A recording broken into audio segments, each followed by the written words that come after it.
Messieurs Salomon Kweli, bonjour. Bonjour, monsieur les journalistes. Nous vous disons infiniment merci. Nous reconnaissons que vous êtes une personne vraiment chargée. Et en dépit de vos responsabilités, vous avez choisi de nous accueillir. C'est à moi de vous remercier parce que ce que vous faites aussi, ça rentre dans notre objectif d'écouter tout le monde et d'associer tout le monde à ce que nous faisons. C'est d'ailleurs un appel que nous lançons tous les jours, que les gens viennent pour qu'on échange les expériences et qu'on se donne les idées. Donc nous sommes dans le cadre normal de notre travail quotidien. Soyez les bienvenus dans notre humble demeure, là où tout se décide et se planifie dans le cadre de la DIPRAS RDC. Merci en tout cas. En fait, nous avions eu le temps de vous suivre à la lettre, nous avions eu le temps de vous suivre vos vidéos. Mais nous avions remarqué la motivation, la détermination sur ces secteurs où beaucoup ont échoué. Nous pouvons connaître sur quoi est-ce que vous vous appuyez et puis c'est quoi votre particularité pour faire votre boulot. Vous voulez dire dans le domaine agricole? D'ailleurs, votre question là touche au nœud même de la problématique de ce que nous avons essayé de résoudre dans le cadre de la DIPRAS. Comme vous le savez, notre souci, c'est d'être une entreprise agro-industrielle au Congo. Mais à la lecture des échecs que d'autres partenaires ont eu à essuyer dans la mise en œuvre de leurs projets, on a étudié sur le long terme pour voir pourquoi ça ne marchait pas. On a essayé de dénombrer scientifiquement quelques causes qui ont fait qu'ils échouent et qu'ils continuent à échouer. J'apprécie déjà parce que vous avez dit que vous voyez la motivation dans ce que nous faisons, la détermination également. J'ai compris que cela ne suffit pas. Ça reste seulement quelques qualités dont il faut tenir compte. Mais la base, c'est déjà dans le travail en amont, avant même le début des activités proprement dites. C'est pourquoi je reviens toujours à expliquer à chaque fois que l'occasion m'est donnée pourquoi jusque-là nous sommes une association. C'est justement pour ne pas faire comme les autres. L'échec des autres vient de quoi, principalement? C'est penser qu'ils peuvent directement, parce qu'ils ont les moyens financiers, humains, matériels, se lancer dans la production et directement devenir des gros businessmen. Ça ne se passe pas comme ça ne réussira jamais.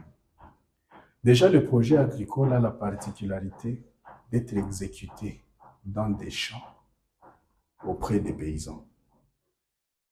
Et aucune organisation n'a ses propres champs, sauf certaines communautés ecclésiastiques. Et vous savez comment ces communautés gèrent leurs concessions. Et quelques privés qui en ont, bon, tant mieux. Mais vous savez, ils utilisent beaucoup de moyens pour sécuriser leurs projets.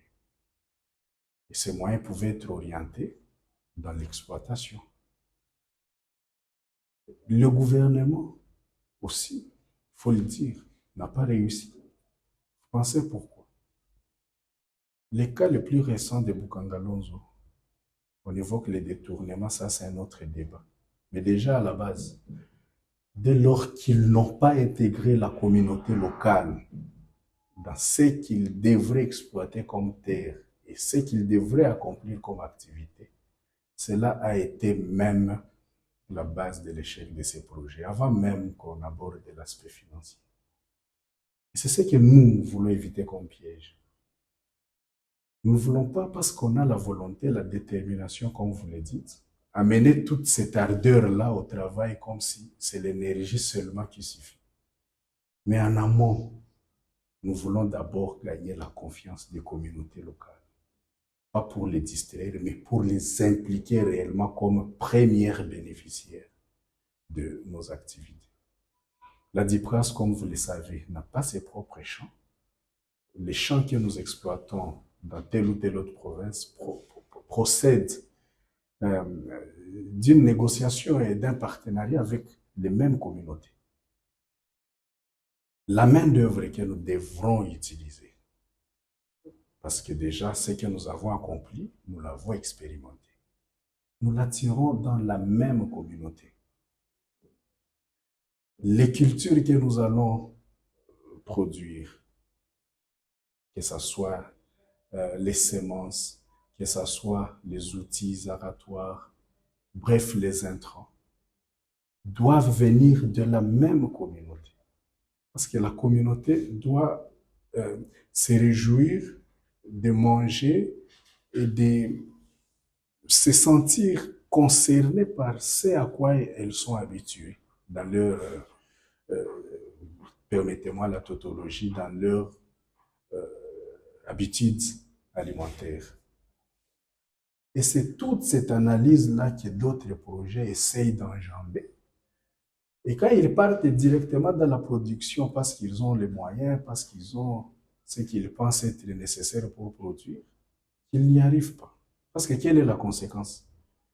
La communauté locale devient la première barrière à la réussite.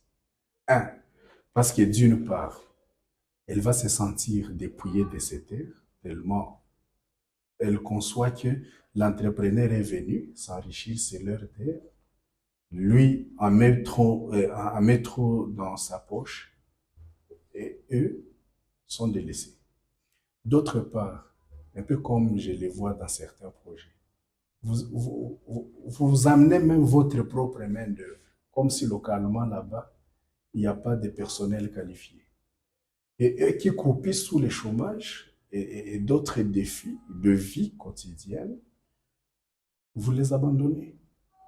Et ces patrons qui viennent se comportent en conquérants. Ce sont des petites tâches vraiment méprisables et qu'ils laissent à ces communautés là-bas. Et eux s'arrogent le droit sur eux de les commander comme à l'époque coloniale. Ces gens-là résistent d'obéir. Mais imaginez si c'était eux, parmi eux, que vous aviez vos agronomes, vous aviez, bref, votre personnel d'appui. Les choses iraient de soi. Déjà que les terres leur appartiennent, ils sont eux-mêmes intervenants sur ces terres. Dans les habitudes normales de production localement, vous ne venez pas avec vos produits phytosanitaires pour détruire leur sol parce qu'ils sont habitués à la fertilisation, par exemple organique. Voilà l'ensemble de la problématique de cette question qui fait échouer des entrepreneurs agricoles. Alors à la place, nous avons enjambé cela, anticipé, je veux dire, pour que nous puissions faire la différence. On n'est pas pressé. L'essentiel, c'est de produire les résultats escomptés. Qu'est-ce qu'on a fait? On a d'abord créé l'association. L'association qui est le cadre idéal d'encadrement de la population. Déjà, qu'elle sera bénéficiaire localement de ce qui se fait. Elle sera intervenante première de ce qui s'accomplit. Elle sera, je dirais même, gardienne de ce qui se récolte comme résultat. On sera en sécurité. On sera en sécurité.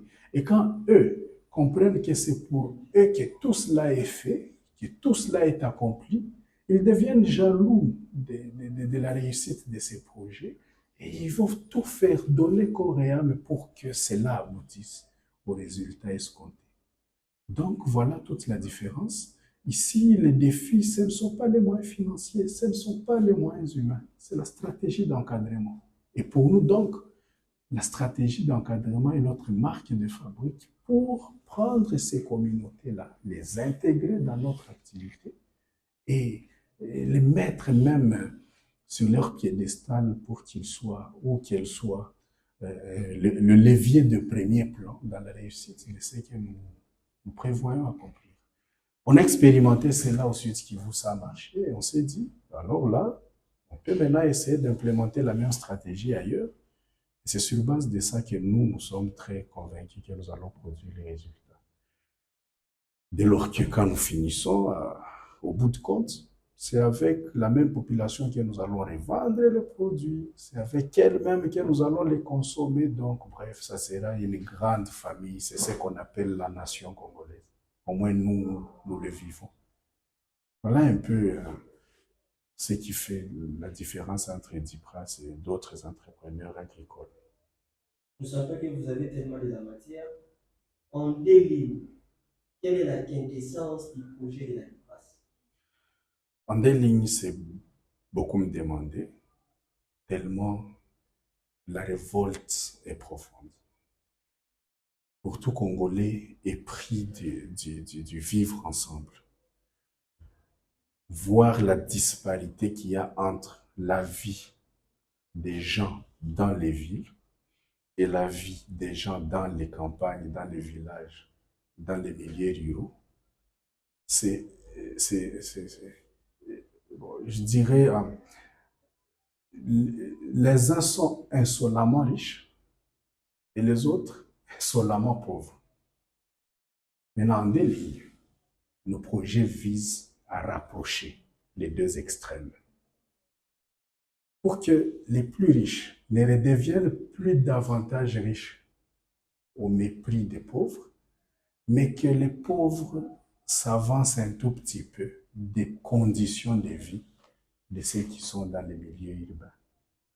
Nous ne le disons pas pour affirmer que ceux qui sont dans les villes sont tous riches. Non. Nous le disons par rapport aux conditions socio-économiques de vie. Les uns sont dans une misère indescriptible. Nous le savons parce que nous sommes ici de ces milieux là-bas. C'est que ces gens vivent, franchement, il faut le dire qu'ils sont pas dans un pays du tiers-monde, mais dans un pays hors monde. Il faut maintenant les ramener même au niveau du tiers-monde. C'est ce que nous appelons dans notre façon de dire être pionnier de la création d'une classe moyenne rurale. De sorte que leurs conditions de vie se rapprochent un tout petit peu des conditions normales. Et pour y arriver donc, nous avons l'agriculture comme activité de premier plan. Parce qu'avec cette activité, au-delà de résoudre le problème de la sous-alimentation, de la malnutrition, de la mauvaise santé et tout ce qui va avec, c'est l'employabilité des jeunes, c'est la possibilité de donner à nos mamans encore des petites activités commerciales. Bref, c'est la renaissance. Deuxièmement, nos petits frères, nos aînés aussi parfois, pour la plupart d'entre eux, je parle des milieux ruraux parce que la Dipras, c'est pour les milieux ruraux. Ces gens-là n'ont pas étudié. Ils sont livrés à toutes sortes de vies, sauf la vie normale. C'est-à-dire où vous vous levez le matin, vous savez, vous êtes amené à travailler à tel endroit pour produire tel résultat et grâce à cela, on vous paye de quoi vivre. Ces gens-là ne savent pas que cette vie existe. Loin de là. Maintenant, nous voulons faire une sorte de rattrapage socio-professionnel pour eux, créer des centres de formation selon les besoins spécifiques de chaque milieu, les regrouper en coopératives selon les compétences qu'ils viennent d'acquérir chez nous et leur donner de quoi lancer leur projet d'entreprise. De sorte que plusieurs mécaniciens peuvent créer un garage, plusieurs couturiers ou couturières peuvent créer un centre, un atelier de couture. Plusieurs chauffeurs peuvent créer une petite agence. Plusieurs pêcheurs peuvent avoir leur bateau de pêche. En faisant cela, nous allons y aller progressivement, et c'est la création des richesses locales, c'est l'employabilité des masses, et grâce à cela, c'est le relèvement des conditions de vie, et c'est ce que nous appelons, nous, la classe moyenne rurale. Que les gens aillent à l'école, les élèves, que la maman se fasse soigner, que les producteurs trouvent les résultats de leur labeur. vraiment que nous les accompagnions pour qu'ils se sentent aussi finalement être considérés et briser cette glace entre eux et les jeunes en particulier qui vivent dans les milieux urbains. Ok, très bien réussi. En parlant de vos actions, quelles sont les actions accomplies par la DIPRAS au stade actuel dans le même objectif? Déjà, il faut souligner que la DIPRAS n'est pas née de la dernière pluie. On a vu les jours au sud Kivu à Bukavu. C'est là où notre siège provincial a commencé à fonctionner. Et on s'est étendu dans des territoires de la province, notamment à Kabale et à Walungu. Là, on a exploité des terres sous les mêmes formats que je viens de, de signaler, d'évoquer là-dessus. Ça fait quand même des résultats. La production, on a des références, référez-vous à des rapports qu'il y a sur notre site internet. On a produit en termes de tonnes, haricots, maïs, soja. Certaines organisations internationales nous ont même approchés et ils ont produit à nos côtés, grâce à notre expertise et tout. Maintenant, fort de cette expérience là-bas, on se dit maintenant, implémentons les mêmes modes de faire dans d'autres provinces. C'est là qu'on s'est élargi pour être aujourd'hui une organisation nationale et faire de nos provinces nos coordinations provinciales qui, à leur tour, deviendront nos filiales lors de la création de cette société agricole que nous voulons tant. En termes de réalisation, donc, au-delà de ce que nous avons produit en termes agricoles au Sud Kivu, il y a même au niveau de la formation professionnelle les merveilles qu'on a pu accomplir. Il faut vous référer par exemple aux activités de la foire des entrepreneurs locaux en 2021 au Sud Kivu, la première qui a été organisée au profit des entrepreneurs locaux. Mais la DIPRAS avait brillé par la qualité des produits qu'elle avait exposés au travers de ses couturières. Donc on a autant de références. Et d'ailleurs, quand vous voyez nos images, quand vous voyez vous considérez nos rapports, les présidents même des agriculteurs, des cabales, avaient comme ça à la volée décidé de donner 50 hectares de terres supplémentaires à la DIPRAS. Et c'est là, à la suite des bons résultats que lui-même avait vu de ses yeux. C'est ça, ce n'est pas fait à ne pas manquer de souligner. Donc, fort de tous ces résultats-là, nous sommes en train d'implémenter dans l'autre province ici, comme deuxième province pilote, à Kassangulu notamment. Et déjà, l'année prochaine, vous allez voir de vos yeux ce que nous allons accomplir là-bas. Ce sera une production agro-industrielle parce que 200 hectares de terre, ce n'est pas avec la main et la pioche qu'on va finaliser ça. Donc, ça sera une activité vraiment mécanisée de façon intensive. Ce qui nous promet même déjà de penser à comment procéder à la transformation pour commercialiser localement ici ce qu'on va produire là-bas. N'oubliez pas que quand je parle de l'agriculture, je ne parle pas seulement des cultures comme céréales et tout, c'est couplé avec l'élevage et avec la pisciculture. Tout ça pour donner aux Congolais de quoi manger, en quantité et en qualité.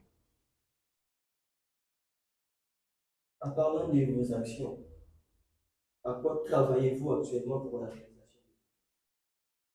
Actuellement, d'abord, c'est la relance de nos projets au Sud Kivu, parce que nous voulons que ce qu'on a pu obtenir comme résultat soit consolidé, sauvegardé et amélioré sur le long terme. Dans le domaine agricole comme dans le domaine de la formation, nos centres, tout comme nos champs, seront encore revitalisés et que nous partions de là dans un même rythme que la deuxième province pilote. qui est le Congo central. Alors actuellement, nous travaillons sur la relance de ces activités là-bas. Donc là, c'est au Sud Kivu. Et au Congo central, ce sont des travaux préparatoires au projet qui doit voir les jours déjà en janvier 2025. C'est tous les jours que nous sommes sur le terrain. C'est tous les jours que nous sommes dans les contacts. C'est tous les jours que nous sommes dans les études de faisabilité pour qu'au bout de compte, en janvier 2025, nous puissions lancer notre projet pilote à grande échelle de production agricole. C'est autant intéressant parce que nous en parlons, des 100 hectares de terre, 100 hectares et tout le reste. Pour être pratique, à quoi nous travaillons aussi, c'est la joie même d'informer à la population du Congo central, notamment celle se trouvant à Kassangoulou, que les rendez-vous qu'on a pris avec eux, d'exploiter ensemble les 200 hectares, sera pris. La semaine passée, on a finalisé la signature du contrat, l'exploitation de 200 hectares de terre avec une clause d'achat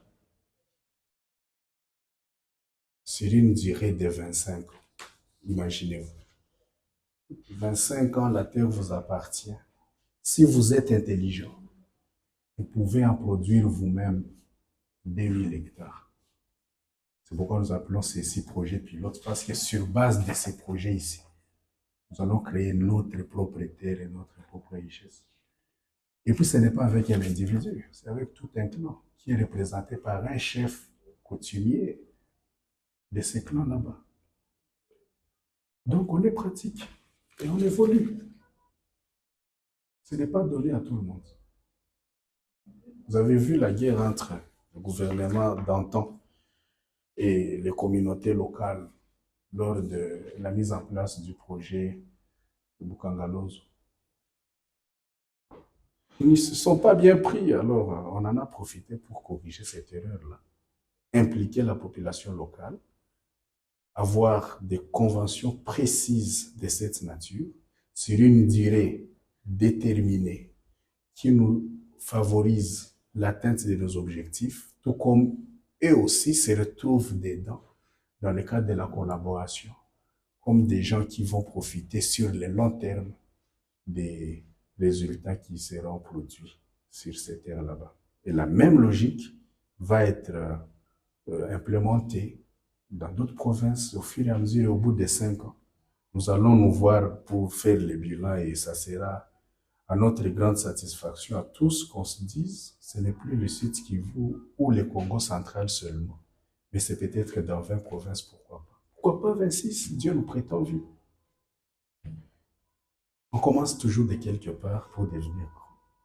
Et c'est au bout des comptes que nous allons être, c'est ça notre ambition d'ici 2040, non seulement avoir favorisé l'avènement d'une classe moyenne rurale, mais être une des rares grandes entreprises agricoles congolaises.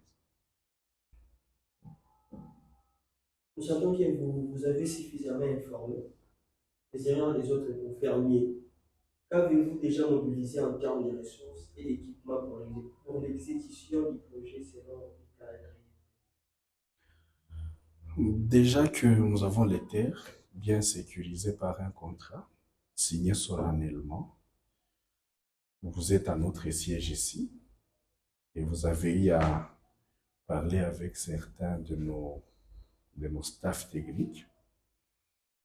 On a mobilisé les ressources humaines d'abord. De ce point de vue, moi je dors sur mes 2 oreilles tranquilles. Que ce soit dans la production agricole, dans la production animale ou halieutique, on a des experts dans ces domaines là-bas. Ça, c'est technique. Du point de vue administratif, que ce soit dans le domaine des finances, que ce soit dans le domaine de l'administration, nous avons des équipes rodées. C'est déjà un grand pas. C'est là ajouté aux acquis que nous avons déjà. Nous avons la tranquillité que tout va marcher comme planifié. Le défi reste bien évidemment les ressources financières, mais ça, ça ne nous arrêtera jamais. Parce que les finances viendront de ce que nous produisons.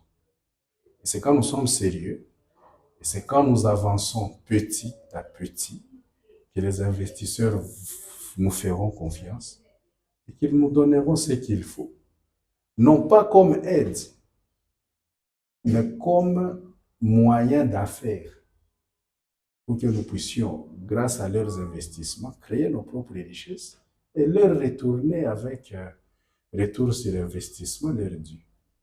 Donc, ici, on ne crie pas moyens financiers. Si c'est ce que vous m'entendiez dire, non. Nous allons y aller sur 200 hectares si nos moyens nous permettent d'abord de faire un seul.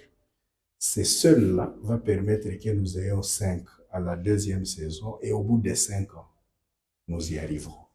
C'est ça les défis que nous nous sommes fixés. Mais, qu'à cela ne tienne, nous ne manquons pas de collaborer avec les services étatiques. Il y a le service de la motorisation agricole.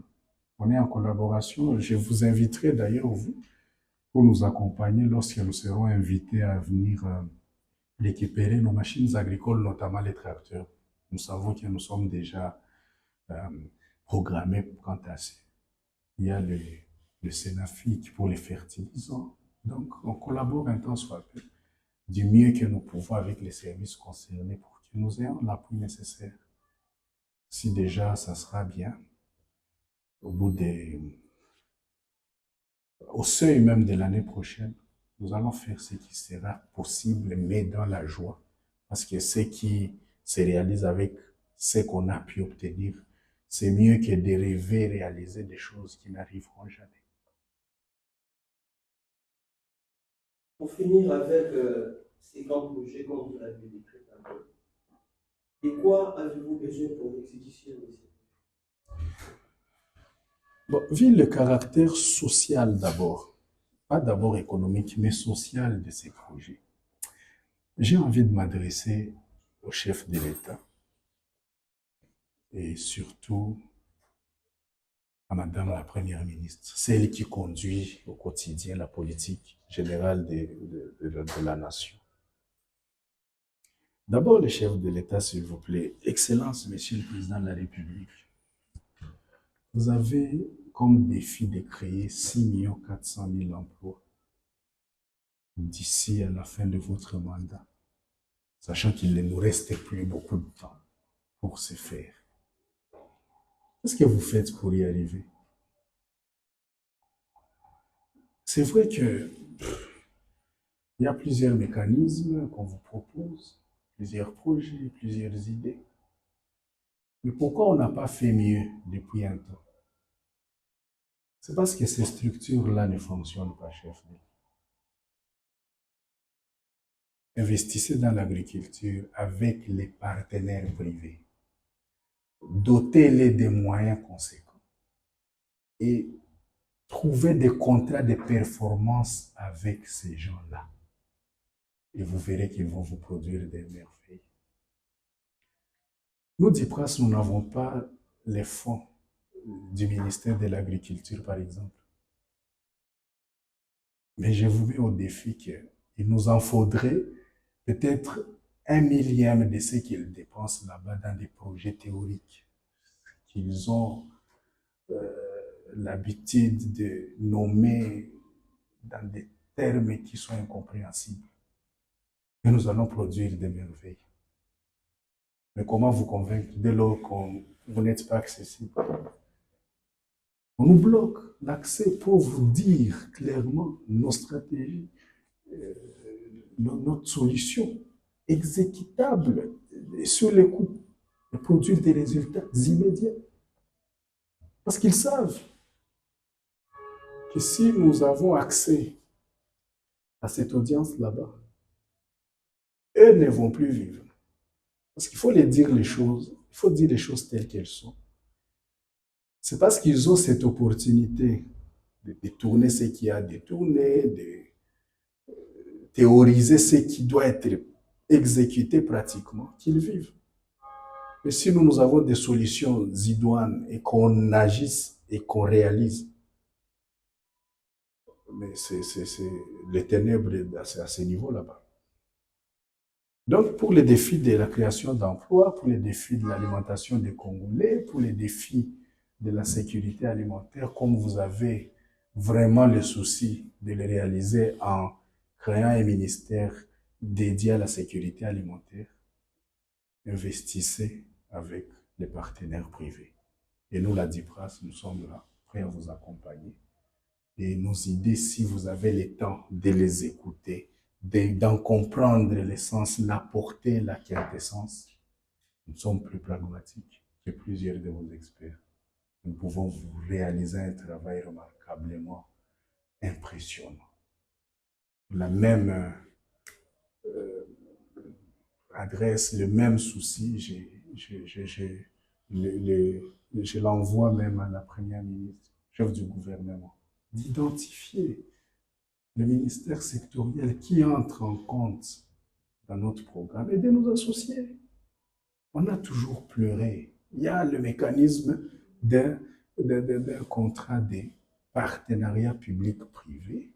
Alors, on peut travailler sur ces mécanismes-là, que nous vous apportions notre bonne volonté et tout ce que nous avons comme expérience, volonté, ressources, et vous apportez ce que vous avez de mieux, c'est-à-dire des moyens qu'il faut pour mettre en place ces projets partout en RDC, créer des pôles agricoles par-ci, par-là, des corps de métiers à gauche, des corps de métiers à droite, et ensemble, dans la réalisation de ce qui s'est fait, on aura des résultats probants. Et ce qui est défi aujourd'hui sera juguler et les Congolais pourront accéder au mieux vivre. Alors, de quoi nous avons besoin? Nous avons besoin qu'on nous comprenne, en fait. Ne pensez pas que je vais dire qu'on a besoin des millions. On a besoin qu'on nous comprenne. Et grâce à cette compréhension, qu'on s'associe à nous, l'État plus les privés, mis ensemble. Mais c'est un effet immédiat que le Congolais va connaître. Et la transformation du secteur agricole va être comme une révolution qui se vit dans un moins de temps. Ce qui semblait être impossible devient pas possible seulement, mais réel, vivable.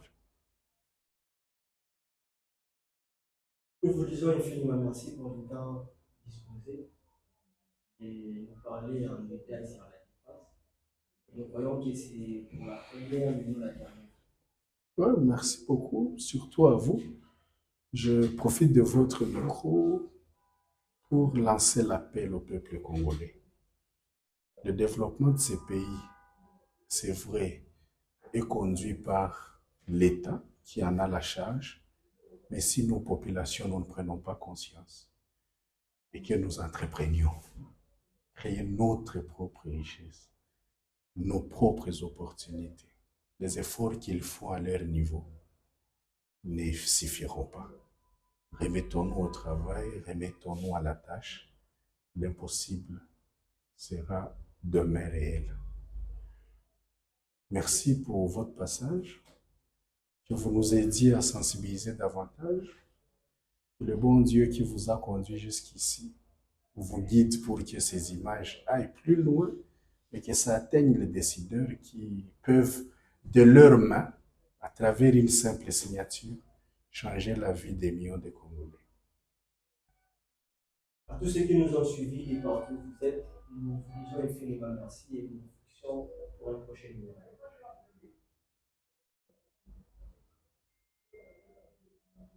Kata.